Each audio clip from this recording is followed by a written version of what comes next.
শেষ মুহূর্তে এসে পাল্টে যাচ্ছে ভোটের হিসাব নিকাশ। অনেকের মতে ইতিহাসের সেরা ফলাফল করবে জামায়াত। কিন্তু কি বলছে ভোটের মাঠের সমীকরণ?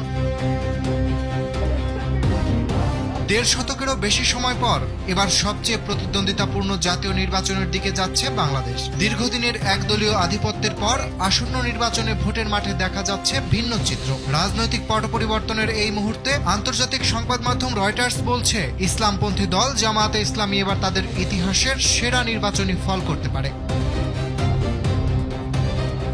রয়টার্সের প্রতিবেদনে বলা হয়েছে, সাবেক প্রধানমন্ত্রী শেখ হাসিনার ক্ষমতাচ্যুতির পর দেশের রাজনৈতিক বাস্তবতা বদলে গেছে। আগের নির্বাচনের সময় বিরোধী দলগুলোর উপস্থিতি সীমিত থাকলেও এবার ভোটের আগে মাঠে সক্রিয় একাধিক রাজনৈতিক শক্তি।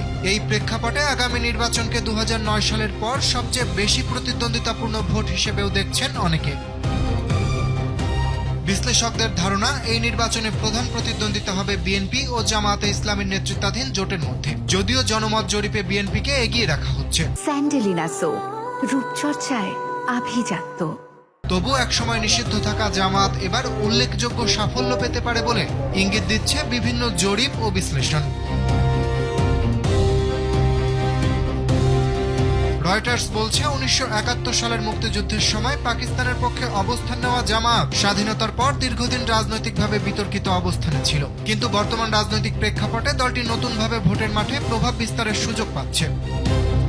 বিশ্লেষকদের মতে, জামায়াতের প্রতি কিছু ভোটারের আগ্রহের কারণ ধর্মীয় অবস্থান নয়, বরং তাদের তুলনামূলক পরিষ্কার ভাবমূর্তি। সাম্প্রতিক জরিপে দেখা গেছে, ভোটারদের প্রধান উদ্বেগ দুর্নীতি ও মূল্যস্ফীতি, ধর্মীয় বা প্রতীকী ইস্যু নয়। ফলে দায়িত্বশীল ও জবাবদিহিমূলক নেতৃত্বের প্রত্যাশা থেকেই ভোটের সমীকরণ বদলাতে পারে। এই নির্বাচনে বড় ভূমিকা রাখবে তরুণ ভোটাররা। মোট ভোটারের প্রায় ১/৪ জেনারেশন জেডের হওয়ায় তাদের সিদ্ধান্ত ফলাফল নির্ধারণে গুরুত্বপূর্ণ হয়ে উঠতে পারে বলে মনে করছেন বিশ্লেষকরা। তবে রয়টার্সের বিশ্লেষণ বলছে, জামায়াত ভালো ফল করলেও এককভাবে সরকার গঠন করা তাদের পক্ষে কঠিন হতে পারে। তবুও ইতিহাসের প্রেক্ষাপটে এটি হতে পারে দলটির জন্য একটি বড় রাজনৈতিক মোড়। অরিত্র বাসু, কালবেলা।